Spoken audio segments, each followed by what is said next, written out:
நமஸ்காரம். ஆடிப்பெருக்கு வந்துருக்கு. ஆகஸ்ட் மாதம் 3ஆம் தேதி சாட்டர்டேல ஆடிப்பெருக்கு வருது. ஆடிப்பெருக்கு தான் நம்ம ஆடி 18 அப்படின்னு நம்ம சொல்றோம். நம்ம காவேரிக்கு வந்து நன்றி சொல்ற மாதிரி நம்ம வந்து இந்த பண்டிகையை வந்து நம்ம கொண்டாடுறோம். இதுக்கு வந்து நிறைய கலந்த சாதம் தான் அன்னைக்கு பண்ணுவா. பிசைஞ்ச சாதம் பண்ணி நைவேத்தியம் பண்றது வழக்கம் நம்மளுக்கு.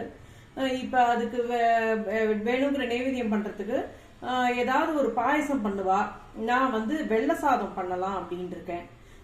வெள்ளை சாதம், அப்புறம் வந்து ஈஸியா புளியஞ்சாதம், தேங்காய் சாதம், அப்புறம் கருவேப்பிலை சாதம் எப்படி பண்றது அப்படின்னு சொல்லிட்டு நான் இன்னைக்கு காமிக்கலாம் அப்படின்னு இருக்கேன்.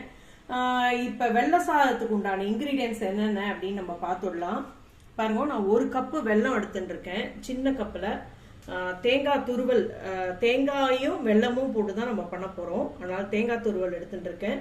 அப்புறம் முந்திரி பருப்பு, நெய், திராட்சை, இதெல்லாம் உங்களோட விருப்பத்துக்கு ஏற்ற மாதிரி முந்திரி, பாதாம் எது வேணாலும் எடுத்துக்கலாம். ஏலக்காய், அப்புறம் வந்து கொஞ்சம் சாதம் எடுத்துக்கணும். நம்ம இது வந்து உதிரியா இருந்தா பரவாயில்ல, சாதம் வந்து குழசலா தான் வேணும்னு இல்லை. நம்ம ஒரே தரியா எல்லா கலந்த சாதத்துக்கும் நம்ம சாதம் வச்சுட்டோம்னா எல்லாத்தையும் ஒன்னொன்னா நம்ம கலந்துடலாம். அதனால ஈஸியா இருக்க மாதிரி நான் இந்த தேங்காய் வெள்ளை சாதம் எடுத்துட்டு இருக்கேன். இது எப்படி பண்றது நம்ம இன்னைக்கு பார்க்கலாம். வெள்ளை சாதத்துக்கு நான் ஃபர்ஸ்ட் கொஞ்சம் நெய் விட்டுண்டு, இதுக்கு வந்து ரொம்ப நிறைய நெய் விடணும்லாம் இல்லை, சக்கரை பொங்கல் மாதிரி கொஞ்சமா விட்டாலே போறோம். நம்ம இப்ப வந்து இந்த முந்திரி பருப்பு திராட்சையை ஃபர்ஸ்ட் வறுத்துண்டுருவோம். ஃபர்ஸ்ட் முந்திரி பருப்பு திராட்சையை இந்த நெய்யில வறுத்துண்டுடலாம். இப்ப முந்திரி பருப்பு வறுப்பட ஆரம்பிச்சிருத்து. இப்ப நான் திராட்சையும் போட்டுடுறேன்.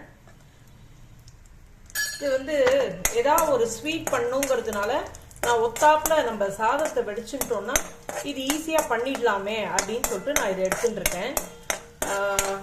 இப்ப பாருங்க, முந்திரி பருப்பு திராட்சை ரெண்டு வறுபட்டோம்னா நம்ம எடுத்துடலாம். இல்லைன்னா உங்களுக்கு பாயசம் பண்ணணும் அப்படின்னா ஒருத்தராத்துல ஏதாவது பழக்கங்கள் இருக்கும், அதுக்கு தகுந்த மாதிரி நீங்க பண்ணீங்க. இதுவும் பண்ணலாம் சுவாமி நைவேத்தியத்துக்கு. இப்ப ஆடி மாசமாவும் இருக்கு. வந்து வெள்ளிக்கிழமைக்கு நம்ம ஏதாவது ஒரு பாயசம், ஏதாவது ஒரு ஸ்வீட் பண்ணுவோம். அதுக்கு இது சுவாமி நைவேத்தியத்துக்கும் நம்ம பண்ணிக்கலாம். இப்ப நம்ம வந்து இதை எடுத்துட்டு விடலாம். முந்திரி பருப்பு திராட்சை இப்ப வந்து முந்திரி பருப்பு திராட்சை வறுத்து எடுத்துட்டோம். இப்ப நெக்ஸ்ட் இதே இதுல கொஞ்சம் நெய் இருக்கு. இதுலயே நான் வந்து இப்ப இந்த தேங்காய் 1 கப் எடுத்துட்டோம் இல்லையா, தேங்காயை போட்டு நான் லைட்டா வறுத்துக்கிறேன். ரொம்ப நல்லா வறுக்கணும் அப்படின்லாம் இல்லை, லைட்டா வறுத்துட்டு நான் இதுலயே இந்த வெள்ளத்தையும் போட்டுடுறேன். இந்த வெள்ளத்துல வந்து கல்லெல்லாம் கிடையாது, நான் அதனால நான் அப்படியே நான் சேர்த்துக்கிறேன். ஒருவேளை உங்களுக்கு வெள்ளத்துல கல் இருக்கும் அப்படின்னு தோணிட்டுனா நீங்க ஜலம் விட்டு கரைச்சிட்டு வடிகட்டிட்டு அப்புறமா இதுல சேர்த்து ஜலம் விட்டு கலந்துக்கிறேன். இந்த வெள்ளம் வந்து பச்சை வாசனை போக கொதிக்கணும் இல்லையா, அதனால கொஞ்சமா ஜலம் விட்டு நான் கலந்துருக்கேன். இது ஸ்வீட்டும் உங்களோட விருப்பப்படி தான். வந்து நீங்க எவ்வளவு அளவு சாதம் எடுத்துக்கிறீங்களோ அந்த அளவுக்கு உங்களுக்கு எல்லாம் ஸ்வீட் பிடிக்கும்னா எடுத்துக்கலாம். நான் அரை ஸ்வீட் தான் எடுத்துட்டு இருக்கேன், பாதி தான் எடுத்துட்டு இருக்கேன். 1 கப்புக்கு அரை கப்புன்னு தான் எடுத்துட்டு இருக்கேன் நான் வந்து. இது வந்து வெள்ளம் நல்லா கரையட்டும். இப்ப வந்து இது நல்லா கொதிச்சு ஒன்னா சேர்ந்து கொதிக்க ஆரம்பிச்சிருக்கு. ரொம்ப சீக்கிரம் ஆயிடும் இந்த சாதம் வந்து. இப்ப பாருங்க, ஒன்னா சேர்ந்து கொதிக்கும் போது நான் இப்ப இந்த சாதம் வெடிச்சு வச்சுட்டு இருக்கேன். இப்படி நார்மலா பொலன்னு தான் வெடிச்சு வச்சிருக்கேன், நான் குழையெல்லாம் வெடிச்சுக்கல. ஆனா நல்லா வெந்திருக்கணும் சாதமும். இப்ப நான் வந்து இந்த சாதத்தை இதுல நான் சேர்த்துடுறேன். சேர்த்துட்டு நம்ம ஒத்தாப்புல கலரிட வேண்டியதான். இந்த வெல்லம் தேங்காய் எல்லாம் அதுல கலப்படுற மாதிரி ஒத்தாப்புல கலரிட வேண்டியதான். இது வந்து ரொம்ப சீக்கிரத்துல நம்ம ரெடி ஆயிடும். ஏன்னா நம்ம காலத்தால எழுந்துட்டு எல்லா கலந்த சாதமும் நம்ம பண்ணணுங்கிறதுனால நம்ம ஈஸியா வேகமா பண்ற மாதிரி இருக்கிறத எடுத்துட்டா நம்ம சீக்கிரம் பண்ணி முடிச்சிடலாம். இது சேர்ந்தாப்புல கொஞ்சம் கொதிக்கட்டும். இப்போ உங்களுக்கு பார்த்தீங்கன்னா தெரியும், இது வெள்ளம் நல்லா கொதிச்சு. ஏன்னா கொஞ்சம் தான் தண்ணி ஜலம் விட்டுக்கணும் வெள்ளத்துல. நம்ம நிறைய ஜலம் விட்டுட்டாலும் இது ரொம்ப நேரம் ஆயிடும் கொதிக்கிறதுக்கு. அதனால வெள்ளத்தோட கொதிச்சு இது எல்லாம் ஒன்னா மிக்ஸ் ஆகி வர ஆரம்பிச்சிருக்கு பாருங்க. இப்ப இறக்கும் போது கொஞ்சமா நெய் விட்டுண்டு ஏலக்காய் போட்டு பச்சை கற்பூரம் போடுவேன்னா பச்சை கற்பூரம் வேணாலும் இதில் போட்டுக்கலாம். போட்டுட்டு நம்ம இது வறுத்து வச்சுருக்கோம் இல்லையா, அதை வந்து வறுத்து வச்சுருக்கிற முந்திரி திராட்சையெல்லாம் இதில் போட்டு இறக்கினா வெள்ளை சாதம் ரெடி. இதை நம்ம இப்போ சர்விங் டிஷ்ஷுக்கு எடுத்து வச்சிடலாம். வந்து சர்விங் பவுலில் மாற்றியாச்சு. தேங்காய் போட்ட வெள்ளை சாதம் ரெடி ஆகிடுது. சர்விங் பவுலுக்கு மாற்றி வச்சுட்டேன். இப்போ நெக்ஸ்ட் நம்ம வந்து புளியஞ்சாதம் எப்படி பண்ணுறது அப்படின்னு பார்க்கலாம். இப்போ வந்து வெள்ளை சாதம் நம்ம பண்ணி எடுத்து வச்சாச்சு. நெக்ஸ்ட் வந்து ஈஸியாக புளியஞ்சாதம் வந்து புளியோதரை எப்படி பண்ணுறது அப்படின்னு நம்ம இன்னைக்கு பார்க்க போகிறோம். நான் வந்து பார்த்தேன்னா இது ஒரு பெரிய ஆரஞ்சு சைஸுன்னு வச்சுக்கோங்களேன், ஒரு மீடியம் சைஸ் ஆரஞ்சு சைஸு புளி எடுத்துட்டுருக்கேன். அப்புறம் மிளகா வத்தல் எடுத்துட்டுருக்கேன். இப்போ பார்த்தேன்னா நான் இந்த அந்த புளியை வந்து நல்ல வெந்நீரில் புளியும் மிளகா வத்தலையும் நான் ஊற வச்சுட்டுருக்கேன். நல்ல சூடு வெந்நீராக இருக்கணும், அதில் வந்து ஊற வச்சுட்டுருக்கேன் நான். இது வந்து ஊறிண்டு இதை தனியாக நம்ம பேஸ்டாக நம்ம மிக்சியில் போட்டு அரைச்சி எடுத்துன்னு வரணும். அப்புறம் வறுத்துக்கணும் இதெல்லாம் தனியாக. என்னென்னா தனியா 2 ஸ்பூன், மிளகு 1 ஸ்பூன், நான் வந்து சின்ன ஸ்பூன் ஆட்டி நான் சொல்கிறேன். மிளகு 1 ஸ்பூன், ஜீரகம் 1/2 ஸ்பூன், வெந்தயம் 1/2 ஸ்பூன், உளுத்தம்பருப்பு 1 ஸ்பூன். இதுதான் வந்து வறுத்துக்க வேண்டிய நம்ம சாமான்கள், ஐட்டம்ஸ் இதெல்லாம். அப்புறம் தாளிச்சு கொட்டுறதுக்கு கடுகு, உளுத்தம்பருப்பு, கடலைப்பருப்பு, நிலக்கடலை, பச்சை நிலக்கடலை தான் எடுத்துட்டு இருக்கேன். ஒரே ஒரு வெத்த மிளகா. ஏன்னா இதுக்கு நம்ம மிளகா வந்து அரைச்சின்னு வர போகிறோம், மிளகும் நம்ம சேர்க்க போகிறோங்கிறதுனால நான் ஒரே ஒரு மிளகா வந்து தாளிச்சு கொட்டுறதுக்கு எடுத்துட்டு இருக்கேன். இது வந்து நான் சொல்றது வந்து இது உடனே பண்ணி நம்ம சாப்பிட்ற மாதிரி ஒரு 2 நாள் 3 நாள் வேணால் வச்சுக்கலாம். இந்த புளிக்காய்ச்சலை மீந்து போயிடுத்துனா வந்து அன்னைக்கு உடனே நம்ம கலந்து சாப்பிட்டுடலாம். இது வந்து அந்த மாதிரி ஈஸியாக பண்ணுற மாதிரி நான் காமிச்சிட்ருக்கேன். இப்போ நம்ம வந்து இது ஊற வச்சாச்சு. இப்போ இதை வந்து இந்த தனியா, மிளகு, ஜீரகம், வெந்தயம், உளுத்தம்பருப்பு, எள்ளு 2 ஸ்பூனு, அதுக்கப்புறம் புளி போட்டால் வந்து வெல்லம் போட்டால் தான் நல்லா இருக்கும். அதனால் வெல்லம் 1 ஸ்பூன் எடுத்துட்டு இருக்கேன். கட்டி பெருங்காயம் இருந்ததுன்னா கட்டி பெருங்காயம் கொஞ்சம், மஞ்சள் பொடி. இது வந்து நல்லெண்ணெயில் பண்ணால் தான் நல்லா இருக்கும், அதனால் நல்லெண்ணெய். இதுதான் இதுக்கு தேவையான இன்கிரீடியன்ஸ். இப்போ வந்து நம்ம இதை தனியாக அரைச்சின்னு வருவோம். இதெல்லாம் இப்போ எப்படி வறுக்கணும் அப்படிங்கிறத பார்க்கலாம். இப்போ நம்ம வறுத்துக்கலாம். நான் கொஞ்சமாக ஆயில் விட்டுக்கிறேன், நல்லெண்ணெய் தான் நான் விட்டுக்கிறேன். ஏன்னா நம்ம பெருங்காயம் பொரியணும், அதனால் வந்து நல்லெண்ணெயை விட்டுட்டு வறுத்துக்கிறேன். நான் வந்து ஃபஸ்ட்டு பெருங்காயம், கட்டி பெருங்காயம் இல்லைன்னா நீங்கள் பவுடர் பெருங்காயம் இருந்தால் வேணாலும் போட்டுங்கோ. நீங்கள் இந்த பெருங்காயம் வந்து நல்லா வறுபடட்டும். இப்போ பெருங்காயம் வந்து நல்லெண்ணெயில் வந்து நல்லா பொரியணும். இப்போ நம்ம ஆடிப்பெருக்கை பற்றி எனக்கு தெரிஞ்ச விஷயங்களை நான் சொல்கிறேன். நான் வந்து ஏன்னா நாங்கள் இருந்தது வந்து கும்பகோணங்கிறதுனால காவேரி ஆத்தங்கரையில் தான் நாங்கள் இருந்தோம். அதனால் வந்து அதோட இது என்ன அப்படிங்கிறத நிறைய என்ஜாய் பண்ணியிருக்கோம் ஆடிப்பெருக்கும் போது. இப்போ என்னன்னா நம்ம நாட்டில் இருக்கிற நிறைய நதிகளுக்கு எல்லாம் வந்து நம்ம லேடிஸ் பேர், பெண்கள் பேரை தான் இருக்கும் முக்காவாசி. என்னென்ன அப்படின்னா பாகிரதி, நர்மதா, கோதாவரி, காவேரி அப்படின்னு சொல்லிட்டு நம்ம பெண்கள் பேர் தான் வச்சிருப்பான். அதாவது ஆடி 18க்கு தான் ஆடிப்பட்டம் தேடி விதை அப்படின்னு சொல்லிட்டு சொல்லுவா. பெருங்காயம் பொரிஞ்செடுத்து இப்போ நெக்ஸ்ட் நம்ம வந்து உளுத்தம்பருப்பு போட்டுக்கலாம். உளுத்தம்பருப்பு கொஞ்சம் லைட்டாக வறுப்பட்டோன்னே நம்ம மற்ற இதெல்லாம் அடுத்து ஒன்று ஒன்றா நம்ம போட்டுக்கலாம். ஏன்னா கொஞ்சம் எண்ணெய் விட்டு வறுத்துட்டோன்னா ஒத்தாப்பில் வறுப்படும் அப்படிங்கிறதுனால நான் கொஞ்சம் எண்ணெய் விட்டுருக்கேன். கொஞ்சம் லைட்டாக செவக்கட்டும். வந்து இப்போ லைட்டாக வறுப்பட்டு எடுத்து இப்போ வந்து தனியா, மிளகு, வெந்தயம், ஜீரகம் எல்லாத்தையுமே நான் இதில் போட்டுட்டு வறுத்துக்கிறேன். இதெல்லாம் கொஞ்சம் வறுப்பட்டதுக்கப்புறம் நம்ம எள்ளை அதில் போட்டுக்கலாம். கொஞ்சம் செவக்க வறுத்துக்கலாம். இப்போ இதெல்லாம் செவக்க ஆரம்பிச்சுடுத்து. இப்போ வந்து நம்ம இந்த எல்லையும் இதோட சேர்த்துடலாம். இந்த சூடே போரும். இதை ஒரு வறுத்துட்டு ஆஃப் பண்ணிடலாம். நம்மளுக்கு இந்த சூடே போகுது. இப்போ வந்து இதை நல்லா ஆற வச்சு நம்ம பொடி பண்ணி எடுத்துன்னு வரலாம். இதே வானொலி தான் எடுத்துட்டு இருக்கேன். அதில் கொஞ்சம் நல்லெண்ணெய் விட்டுக்கலாம். ஏன்னா புளிக்காய்ச்சலுக்கு கொஞ்சம் நல்லெண்ணெய் விட்டுட்டா தான் நல்லா இருக்கும். நல்லெண்ணெய் விட்டுருக்கேன். இப்போ இங்கே வந்து அந்த புளியும் வந்து மிளகா வத்தல் ரெட் சில்லியும் நம்ம ஊற வச்சிருந்தோம் இல்லையா, அதை வந்து நான் பேஸ்ட்டாக அரைச்சின்னு வந்துட்டேன். இங்கே பாருங்க, அந்த பொடி நம்ம எள்ளு, உளுத்தம்பருப்பு, தனியா, மிளகு, ஜீரகம் எல்லாம் நம்ம வறுத்தோம் இல்லையா, பெருங்காயம் எல்லாம் அதை பொடி பண்ணி எடுத்துன்னு வந்துட்டேன். இப்போ வந்து எண்ணெய் காயறது நல்லெண்ணெய். கடுகு போட்டுக்கலாம். கடுகு வெடிக்கட்டும். இப்போ வந்து கடுகு வெடிக்க ஆரம்பிச்சிருக்கு. பச்சை நிலக்கடலை தான், அதனால நான் இப்போ இதுலேயே போட்டு விடுறேன். நிலக்கடலை, கடலைப்பருப்பு, உளுத்தம்பருப்பு, இப்போ ஒரே ஒரு மிளகா வத்தல், அதையும் நம்ம இப்போ இதில் போட்டுக்கலாம். போட்டு வறுத்துக்கலாம்.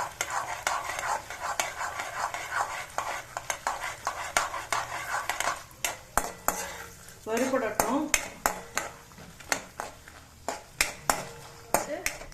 நிலக்கடலை, கடலைப்பருப்பு, உளுத்தம்பருப்புலாம் வறுபட்டு எடுத்து இப்போ வந்து நம்ம இந்த புளி பேஸ்ட் அரைச்சி வச்சிருந்தோம் இல்லையா, நம்ம அதை எடுத்துக்கலாம்.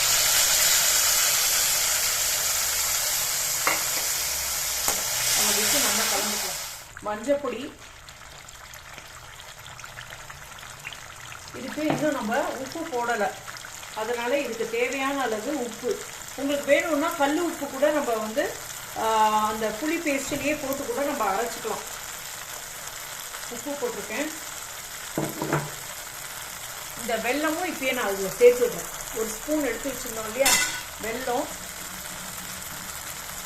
கொஞ்சம் கருவேப்பிலை,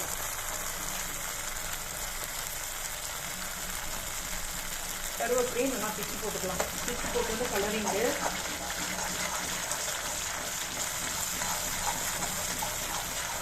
இந்த அரைச்சி வச்சிருந்தோம் இல்லையா அந்த பவுடர், அதையும் நான் இதுலயே போட்டு கலந்துக்கிறேன்.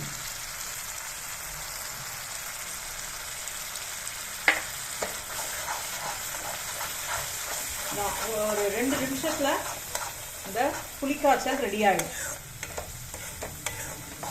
புளியோதரைக்கு தேவையான புளிக்காய்ச்சல் ரெடி ஆகிடும். எவ்வளோ ஈஸியாக இருக்கு பாருங்க. ஒரு 15 மினிட்ஸ் கூட நம்ம இதை பண்ணிடலாம். இந்த வறுத்து ஊற வச்சு அரைச்சின்னு வர்றது தான் நம்மளுக்கு நல்லா ஒத்தாப்பில் ஆயிடுத்து. எண்ணெயெல்லாம் பிரிஞ்சு வர ஆரம்பிச்சிடுத்து. இப்போ இந்த புளிக்காய்ச்சல் பேஸ்ட்டை நம்ம சாதம் நல்லா பொலன்னு வடிச்சு வச்சுருக்கேன். கொஞ்சம் நல்லெண்ணெய் விட்டு நம்ம ஆற வச்சோம்னா சாதம் நல்லா உதிரியாக வரும். இப்போ நம்ம வந்து இந்த புளிக்காய்ச்சல் பேஸ்ட் எவ்வளோ தேவையோ அந்த அளவுக்கு நம்ம இதில் போட்டு நம்ம சாதம் கலந்துக்கலாம். நல்லா உதிரியாக வந்திருக்கு பாருங்க ஒரு சாதம். நம்ம ஒரே தெரியா சாத்த கொஞ்சம் நல்லெண்ணெய் விட்டு வெடிச்சு வச்சுட்டோம்னா நம்ம வந்து இது நல்லா உதிரியாக வந்துடும். கலக்கிறதுக்கும் ரொம்ப ஈஸியாக இருக்கும். இப்போ நம்ம வந்து இதே இன்ஸ்டண்ட்டாக ரொம்ப ஈஸியாக நம்ம பண்ணிட்டோம் இந்த புளிக்காய்ச்சல். நான் வந்து அந்த கோவில் புளியோதரை அப்படின்னு சொல்லிட்டு நம்ம சேனலில் இருக்குது. வந்து நார்மலாக எப்படி புளிக்காய்ச்சல் காய்ச்சி நம்ம வந்து புளியோதரை கலந்து பண்ணுறது அப்படின்னு நான் காமிச்சிருக்கேன். அதுவும் பாருங்க. அந்த மாதிரி புளிக்காய்ச்சல் வேணும்னா அதுவும் வந்து பார்த்து நீங்கள் இது பண்ணிக்கலாம். அதுவும் ரொம்ப நல்லா இருக்கும். இதுவும் பண்ணி பாருங்க. புளிக்காய்ச்சல் புளியோதரை ரெடி ஆகிடும். இப்போ வந்து அதோட அந்த பழைய புளிக்காய்ச்சல் நம்ம முன்னாடி போட்ட வீடியோவோட லிங்க்கும் டிஸ்கிரிப்ஷனில் கொடுக்குறோம். இப்போ இந்த மாதிரி கலந்த சாதம் பண்ணிட்டா நம்ம மோர் குழம்பு தொட்டுக்க பண்ணிக்கலாம், இல்லை மோர் கூட்டு பண்ணிக்கலாம். அவியல் நல்லா இருக்கும் தொட்டுக்கிறதுக்கு. கருடான், அப்பளம், பப்படம் எது வந்து பொரிச்சு எடுத்தனாலும் நல்லா இருக்கும். இப்போ இந்த ஈஸி புளியோதரை ரெடி ஆகிடுது. இப்போ அடுத்ததான் நம்ம தேங்காய் சாதம் எப்படி பண்ணுறது அப்படின்னு பார்க்கலாம். ஒரு கப்பு தேங்காய் எடுத்து வச்சுட்டுருக்கேன். இது நான் இப்போ கொஞ்சமாக பண்ணி காமிக்கிறதுனால நான் அது வந்து ஒரு சின்ன கப்பில் எடுத்துட்டு இருக்கேன். உங்களுக்கு எவ்வளோ தேவையோ அந்த அளவுக்கு நீங்கள் எடுத்துங்கோ. அதுக்கு வந்து இந்த தேங்காய்க்கு கடுகு, இஞ்சி, பச்சை மிளகா, கொஞ்சம் கருவேப்பிலை, அப்புறம் உளுத்தம்பருப்பு நான் வந்து கொஞ்சம் ஊற வச்சு நல்லா வடிகட்டி எடுத்து வச்சுட்டுருக்கேன். ஏன்னா இது வறுத்து போட்டால் ரொம்ப வாசனையாக இருக்கும் அப்படின்னு. தேங்காய் சாதம் வந்து நெய்யில் பண்ணாலும் நல்லா இருக்கும். அதனால் நெய் எடுத்து வச்சுட்டுருக்கேன். முந்திரி பருப்பு, பச்சை நிலக்கடலை எடுத்து வச்சுருக்கேன். இப்போ இது எப்படி பண்ணுறது அப்படின்னு நம்ம பார்க்கலாம். இப்போ வந்து ஒரு ஸ்பூன் நெய் விட்டுக்கலாம். நான் தேங்காய் வறுத்துக்கணும், அதனால் நெய் விட்டுக்கலாம். நெய் கொஞ்சம் காயட்டும். கடுகு போட்டுக்கலாம். இப்போ வந்து கடுகு வெடிக்க ஆரம்பிச்சுடுத்து நம்ம இந்த உளுத்தம்பருப்பு இருக்கு இல்லையா, ஊற வச்சு நான் நல்லா தண்ணி வடித்து வச்சுருக்கேன், அதை வந்து இதோட இப்போ சேர்த்துக்கலாம். இதை சேர்த்து கொஞ்சம் நம்ம நல்லா வறுத்துக்கணும். அது ஈரம் இருக்கும் இல்லையா, அது வந்து வறுத்துட்டு போட்டோன்னா நல்லா இருக்கும். உங்களுக்கு இப்படி முடியலன்னா நீங்கள் வெறும்னா உளுத்தம்பருப்பும் போட்டுக்கலாம். இப்படி போட்டுட்டா நல்லா வாசனையாக இருக்கும் தேங்காய் சாதத்துக்கு. அதனால் நான் வந்து கொஞ்சம் நல்லா ஈரம் தண்ணி விட்டு நல்லா அலசிட்டு வடிய வச்சுருக்கேன். நான் வந்து கைவிடாத கொஞ்சம் நம்ம வறுத்துக்கணும். அது அப்போ தான், இல்லைன்னா உடனே கருகி போயிடும். நல்லா வறுப்படணும் இந்த உளுத்தம்பருப்பு. இப்போ செவக்க ஆரம்பிச்சுடுத்து நான் வெள்ளைக்கடலையும் இதில் சேர்த்துக்கிறேன். இந்த முந்திரி பருப்பையும் நான் சேர்த்துக்கிறேன். போட்டுட்டு கொஞ்சம் வறுப்பட்டோன்னா இந்த இஞ்சி பச்சை மிளகா நம்ம போட்டுக்கலாம். இஞ்சி பச்சை மிளகாயும் நம்ம அடுத்து சேர்த்துடலாம். நான் ஒரே ஒரு பச்சை மிளகா கொஞ்சம் இஞ்சி எடுத்துட்டுருக்கேன், ஒரு சின்ன பீஸு. இதையும் போட்டுட்டு வறுத்துடலாம். கொஞ்சம் லைட்டாக வதக்கட்டும். வந்து இந்த தேங்காயை நம்ம போட்டுக்கிறோம். தேங்காயும் அதில் போட்டுட்டு, தேங்காய் வந்து கொஞ்சம் வறுப்பட்டாதான் தேங்காய் சாதத்துக்கு நல்ல வாசனையாகவும் இருக்கும், வந்து நல்ல டேஸ்டாகவும் இருக்கும். அதனால் தேங்காய் வந்து கொஞ்சம் லைட்டாக கலர் மாறுற வரைக்கும் நம்ம வறுத்துக்கணும். இதுக்கு தேவையான உப்பு ஒரு 1/4 ஸ்பூன் போட்டுருக்கேன். கருவேப்பிலையும் கொஞ்சம் பிச்சு போட்டுட்டு நம்ம வறுக்க ஆரம்பிக்கலாம். இப்போ நம்ம இதை வந்து கைவிடாத கொஞ்சம் தேங்காய் வந்து கொஞ்சம் நல்லா வறுபடுற மாதிரி நம்ம வறுத்துக்கலாம். நான் வந்து இந்த ஆடிப்பெருக்கை பற்றி நம்ம பேசிட்டு இருந்தோம் இல்லையா, இந்த ஆடிப்பட்டம் தேடி விதை அப்படின்னு சொல்லிட்டு. அதனால இது எதனால் நம்ம அப்படி சொல்கிறோம் அப்படின்னா, அந்த ஆடி மாதத்துல வந்து கிளைமேட்டும் என்னன்னா ரொம்ப வெயிலும் இல்லாத, ரொம்ப மழையும் இல்லாத, ஓரளவுக்கு லேசாக மழை பெய்யுமா. அப்போ வந்து நம்ம இந்த காவேரியோட இதுவும் வர்றதுனால, தண்ணியும் வர்றதுனால உங்களுக்கு வந்து ஆடியில் வந்து ஆடி 18க்கு வந்து விதை விதைச்சா ஆடிக்கு வந்து 32 நாள், அந்த 32வது நாள் வந்து நாற்று நட்டு பண்ணிடுவாங்களாம். அதனால இது விவசாயத்துக்கு ரொம்ப வந்து நல்லது, நல்ல செழிப்பாக இருக்கும். அப்படிங்கிறதுனால நம்ம இப்படி வந்து இந்த ஆடிப்பெருக்கை வந்து ரொம்ப விமர்சையாக கொண்டாடிட்டு இருக்கோம். அதுவும் இந்த காவேரி ஓரத்தில் இருக்கிறவாலாம் ரொம்ப நல்லா விமர்சையாக காவேரி வரும்போதே, அந்த தண்ணி திறந்து விடும்போதே காவேரிக்கு நல்லா பூவெல்லாம் போட்டு நீ நல்லபடியாக வந்து, ஏன்னா நிறைய வெள்ளம் வந்ததுனாலும், நிறைய தண்ணி திறந்து விட்டு நிறையா மழையும் பெஞ்சு வெள்ளம் வந்தாலும் நம்மளுக்கு வந்து அந்த பயிரெல்லாம் வந்து வீணாக போயிடும். அதுவும் கரெக்டாக வரணும். அந்த தண்ணியும் நல்லா இதுவாக இருக்கணும். அப்போ தான் நம்மளுக்கு வந்து நல்ல விளைச்சலும் இருக்கும். அப்படிங்கிறதுனால நம்ம வந்து அந்த காவேரியை வந்து நம்ம வந்து ரொம்ப விமர்சையாக நல்லா அழைச்சி சந்தோஷமாக நம்ம ஆற்றுக்கு எப்படி ஒரு சுமங்கலி பொண்ணு, நம்ம ஆற்றுக்கு எப்படி ஒரு பொண்ணு வந்தால் நம்ம எப்படி கூப்பிட்டு, நம்ம ஆசையாக கூப்பிட்டு வாமா அப்படின்னு சொல்லி உட்காத்தி வச்சு வெத்தலை பாக்கு கொடுத்து எல்லாம் நம்ம அப்படி பண்ணுறோமோ, அந்த மாதிரி காவேரிக்கும் நம்ம வந்து பண்ணி நம்ம வந்து அந்த ஆடி 18க்கு நம்ம கலந்த சாதம் எல்லாம் பண்ணி, நம்ம ஏதாவது இந்த வெள்ளை சாதம் மாதிரியோ, பாயசம், அப்புறம் வந்து எலுமிச்சம்பழ சாதம், தேங்காய் சாதம், புளியஞ்சாதம், தயிர் சாதம் எல்லாம் பண்ணி காவேரி கரையோரம் எடுத்துட்டு போயிட்டு அந்த வாழைப்பட்டையில வந்து என்ன பண்ணுவா, வந்து நம்ம என்னன்னா இந்த மஞ்சள், குங்குமம், காதோல கருகமணி அப்படின்பா, அந்த பனை ஓலையில பண்ணின காதோல கருகமணி இதெல்லாம் வச்சு ஒரு சின்ன அகல்லையும் வந்து நெய் தீபமோ எண்ணெய் விட்டோ தீபம் ஒன்று ஏற்றி அதை அந்த பட்டையில வாழைப்பட்டையில எல்லாத்தையும் வச்சு வந்து அந்த காவேரியில வந்து விடுவோம். அதுல வந்து என்னன்னா அம்பாளுக்கு வந்து நம்ம அந்த காவேரியை வந்து அம்பாளா நம்ம வந்து பாவிக்கிறோம் இல்லையா, அம்பாளுக்கு வந்து இதை வந்து மஞ்சள் குங்குமம் கொடுக்குற மாதிரி அது எல்லாத்தையும் காவேரியில விடுவா. அது பார்க்கறதுக்கே ரொம்ப அழகா இருக்கும். சின்ன குழந்தையெல்லாம், சின்ன பொண்கள் பசங்கள்லாம், ஆம்பளை குழந்தையெல்லாம் என்ன பண்ணும், சப்பரம் பண்ணி அதுல வந்து சுவாமி போட்டோலாம் வச்சு சப்பரம் இழுத்துட்டு போறது வழக்கம். அந்த காவேரி கரையோரம் பார்த்தேன்னா அவ்வளோ அழகா இருக்கும். எல்லாரும் வந்து இத கலந்த சாதம் எல்லாமும் வச்சு பூஜை பண்ணி நைவேத்தியம் பண்ணி வந்து இந்த குழந்தை எல்லாமும் சப்பரம் வச்சு எல்லாரும் சுத்தீவிர இருந்துட்டு, அதாவது நம்ம குடும்பத்தோட போய் வந்து ஒரு பண்டிகை வந்து கொண்டாடினாலே அது வந்து ரொம்ப நல்லா இருக்கும் இல்லையா? எல்லாரும் சேர்ந்துட்டு கொண்டாடுறதே ஒரு சந்தோஷமான ஒரு இதுதானே, வைபவம் தானே அது வந்து. அதனால இந்த ஆடிப்பெருக்கு வந்து இந்த காவேரி கரையோர மக்கள்லாம் ரொம்ப விமர்சையா கொண்டாடுவா. அதுக்கப்புறம் நிறைய பேர் இந்த மாங்கல்ய நோம்புன்னு சொல்லிட்டு இந்த சரடு மாத்திக்கிறது, அப்புறம் வந்து ஒரு மஞ்ச கயிறு வந்து கட்டிக்கிறது, அதெல்லாமும் அங்க அன்னைக்கு வந்து நடக்கும். சில பேர் சில குடும்பத்துல அதெல்லாம் வழக்கம் இருக்கும் இல்லையா? அதெல்லாமும் வந்து அங்க பண்ண வந்து செவந்து எடுத்து இப்ப நம்ம வந்து சாதத்தை அதுல போட்டு கலந்துடலாம். ஏன்னா உங்களுக்கு சாயந்தரம் வரைக்கும் இருக்கும். இந்த மாதிரி நம்ம செவக்க வறுத்துட்டு பண்ணினா தேங்காய் சாதம் நல்லா நன்னாவும் இருக்கும், சாயந்தரம் வரைக்கும் வீணா போகாம இருக்கும். நம்ம வெள்ளையா பண்ணணும்னு சொல்லிட்டு அப்படியே தேங்காயை வறுக்காத பண்ணினோம்னு வச்சுக்கோங்களேன், உங்களுக்கு சீக்கிரம் வீணா போயிடும். அதனால வந்து இது மாதிரி பண்ணினோம்னா அன்னைக்கு டே ஃபுல்லா ஒண்ணுமே ஆகாது, நன்னாவும் இருக்கும், நல்ல வாசனையாவும் இருக்கும்.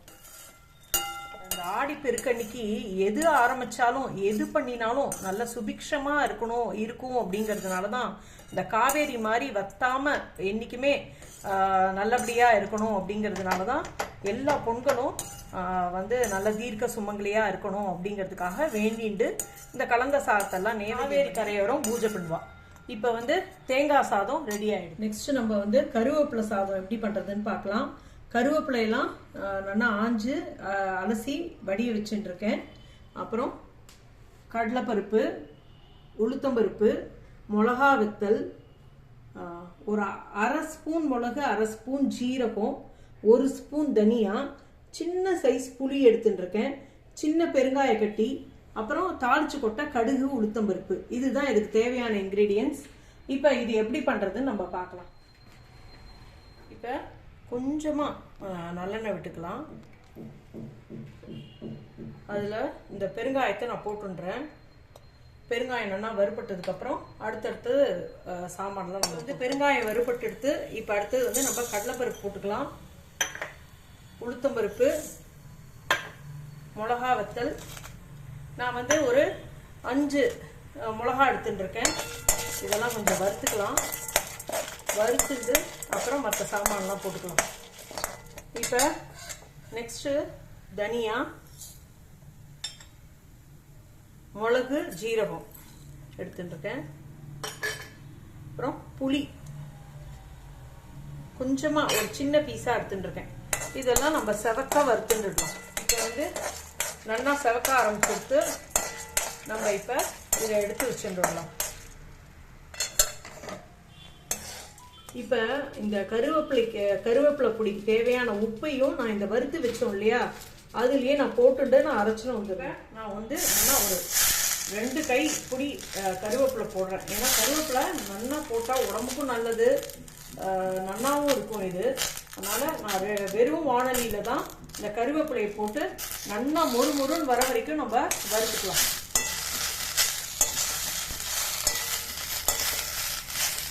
நல்லா அந்த ஈரெல்லாம் போய் நல்லா மொரன்னு வரணும் கருவேப்பிலை. இப்போ வந்து கருவேப்பிலை நல்லா வறுபட்டு எடுத்து உங்களுக்கு பார்த்தாலே தெரியும், நல்லா பொடியாக ஆரம்பிச்சிடுது கருவேப்பிலை. இப்போ வந்து இதை நல்லா ஆற வச்சு நம்ம இதுவும் இந்த வறுத்து வச்சிருந்தோம் இல்லையா, இதையும் இந்த கருவேப்பிலையும் ஆற வச்சு நல்லா பொடி பண்ணி நம்ம எடுத்துன்னு வரலாம். பாருங்க, இந்த பொடி வந்து பவுடர் பண்ணி எடுத்துன்னு வந்துட்டேன். கருவேப்பிலை அந்த வறுத்து வச்சிருந்தோம் இல்லையா, எல்லாமே சேர்த்து பொடி பண்ணின்னு வந்துட்டேன். இப்போ வந்து நம்ம சாதம் கலந்துடலாம். இல்லை பண்ணாதான் நல்லா இருக்கும் இது. அதனால நல்லெண்ணெய் விட்டுருக்கேன். கடுகு போட்டுக்கலாம். நான் வந்து பச்சை நிலக்கடலை போட்டு கலந்துக்கிறேன். இது ஆப்ஷனல் தான். இந்த முந்திரி பருப்பு, நிலக்கடலை அதெல்லாம் உங்களுக்கு எப்படி பிடிக்குமோ அதுக்கு தகுந்த மாதிரி நீங்கள் போட்டுங்கோ. உளுத்தம் பருப்பு எல்லாத்தையும் போட்டு நல்லா வறுத்துண்டு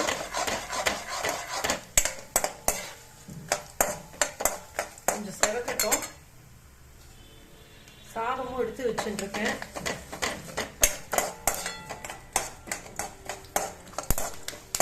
இந்த நம்ம பொடி பண்ணி வச்சுட்டோம்னா எப்போ வேணாலும் நம்ம கருவேப்பிலை சாதம் கலந்துக்கலாம். இது உடம்புக்கும் ரொம்ப நல்லது, முடி வளரும், ஜீரண சக்திக்கு நல்லது, நிறைய பெனிஃபிட்ஸ் இருக்கு இந்த கருவேப்பிலையில. இப்போ கடலையெல்லாம் வறுப்பட்ட சாதத்தை போட்டு அதில் போட்டு கலந்துக்கிறேன்.